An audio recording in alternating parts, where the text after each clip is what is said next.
Now, election security is top of mind for voters and local election officials, especially after a package containing a suspicious substance was sent to the New York State Board of Elections headquarters in Albany this week. News 10 NBC's Zion Decoteau live in the studio tonight to explain the safety precautions put in place. Zion? The suspicious packages at electoral offices are not isolated to Albany or even the Empire State. ABC News reports that suspicious mail containing a white powdery substance was sent to election officials in at least 16 states this week. While none of the mail has been deemed hazardous so far, the Albany incident is still being investigated.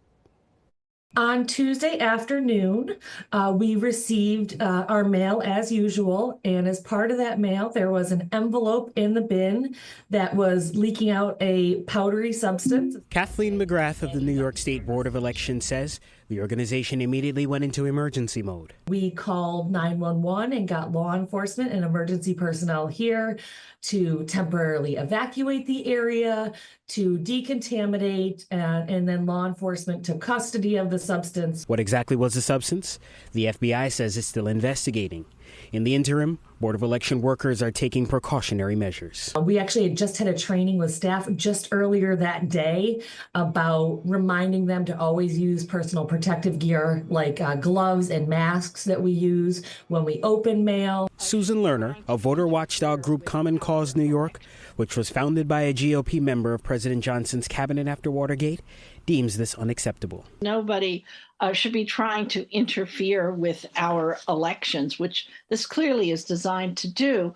As Americans, we have to reject division and fear. Both Lerner and McGrath say that election integrity suspicion is most likely fueling these threats and agree that voters can rest assured that elections are run in a bipartisan fashion. We have checks and balances built into our election law. And one way in which that happens is that at every step along the way in our election process, you have representatives of the two major parties, Democrats and Republicans, who work together as a check on each other's conduct. Election workers work year-round across the country to make sure that elections are safe and secure and fair. So it's really concerning when folks, send things that could be perceived as threatening or actually are threatening for folks just doing their job to help their communities and democracy. The suspicious packages in Albany are being investigated by the FBI, New York State Police, and the U.S. Postal Inspection Service. In the studio, Zion Decoteau, News 10, ABC. Zion, thank you for that. You can stay with News 10 on air and online at news10.com for full coverage of this year's election.